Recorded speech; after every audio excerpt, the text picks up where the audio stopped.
These giant spiders and different little drawings. So being from Kosovo, he had to leave the country because of the war when he was very young. So he went to Albania to a camp, a refugee camp where he lived with his family.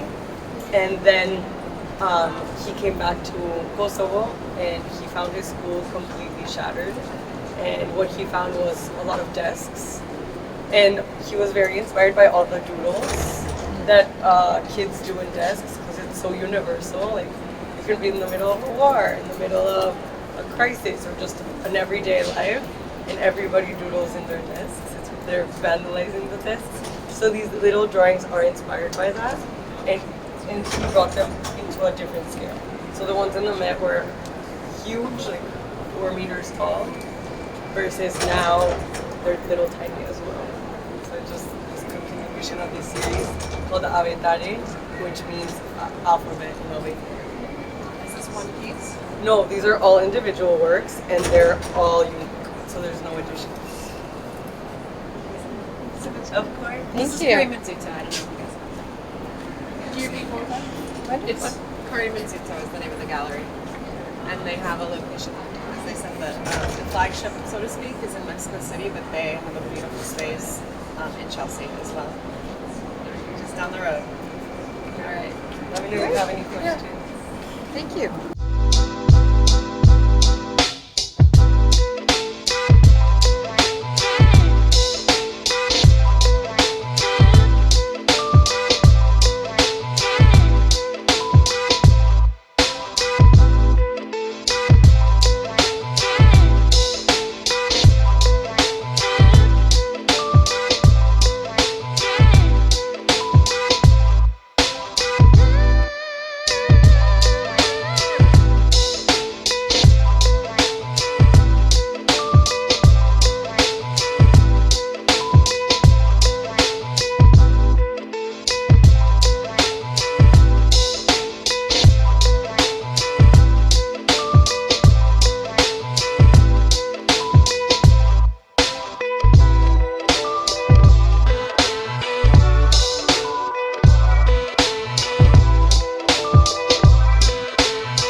two works I'm presenting here at Frieze is pretty like my new direction compared to the works I've done in the previous years. And so my work has evolved over the years into this more of a sculptural.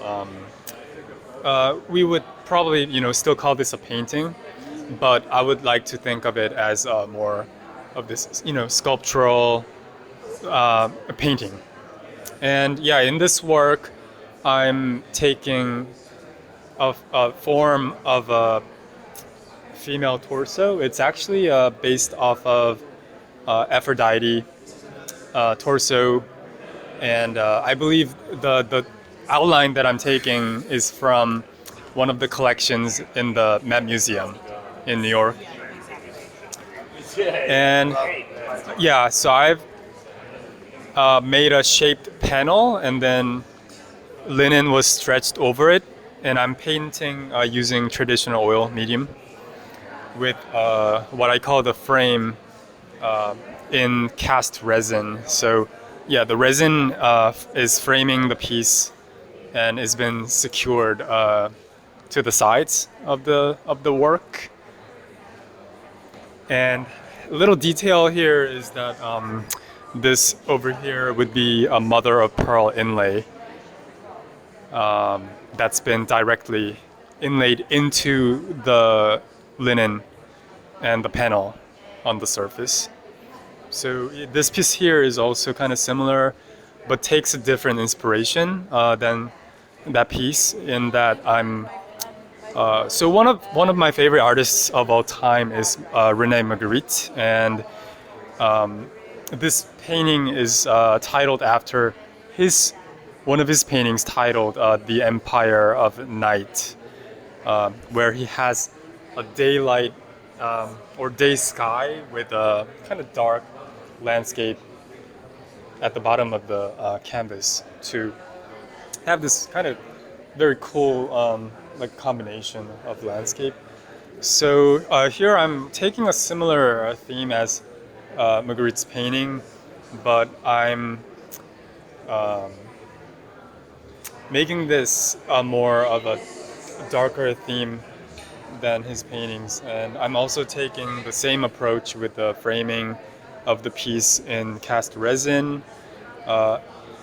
If you notice the side of this painting, I'm kind of making it feel somewhat sculptural by making it look like a three-dimensional house. And of course, it wouldn't be a house that has a personal connection to me, or have I lived in a house that has that specific architecture or windows. But it does kind of bring me back to my kind of childhood of living in the U.S. as a young student, and just a lot of mixed feelings and memories behind this piece specifically. This little element here is a piece of terracotta fragment, and then I'm also using oil paint to paint the image on it. I think for about 2 years now, I've incorporated the image of candles in my works. It's not only a meditative kind of process to paint the image on my works, but I do have a little personal story. Without going too much deep into the story, I would just like to say that having painted candles for about 2 years now, I was able to kind of overcome these sadness that come from my life events. And not only the candle itself feels meditative, but to paint it was really kind of a meditative process and a way to just feel better from such kind of calm process. And I think I kind of love the combination of the rest of the painting with that element. in this piece. Like DNA, we store it in this part, and then the feet here to grounding to attach. So I like to bring this kind of body and also the omega shape symbolize the womb, and then if you see the whole thing, I like to invite you also to become the actor of my installation, because in our ritual in Bali, in the ceremony, there's a dramaturgy. People can follow the priest as the leader, and then the people who pray, they do the procession, etc. So it's very complex with the sense of music, dancing. That's why I make some kind of element of sound from bell or something. So although it's not sound, but you can see the memory of the sound. What's the material here? What's that? This one, the beads. That's cowhide. Cowhide, yes. And is that coral or are those coral beads? For this one is stone beads. Stone beads. Yeah, so stone beads here actually also one of the elements that we use in our housing, for example, because when we build a house, so we put something on the ground as the foundation in the base, as the base of the house. Like even the precious beads, stones like diamond, for example, because we believe it will be grounding the energy, so the lightning will strike the houses.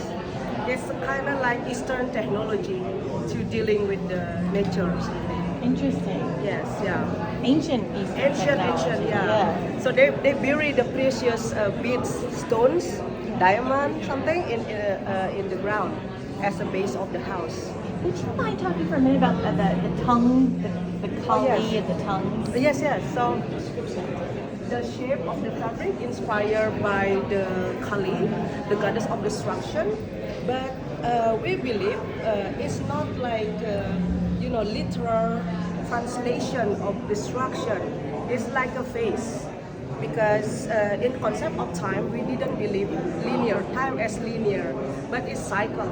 When it's time for the destruction, it will be time for the new beginning. Creation, right. Creation. Destruction, creation. Yeah. So the tongue here symbolizes the knowledge, and then from the one of mythological, let's say, story in Bali, Calonaram also related to Kali, that she have long tongue, and then whatever she say will be happening like a prediction. I see. Yes, but in another perspective, she have a very strong knowledge and even can, predict the future.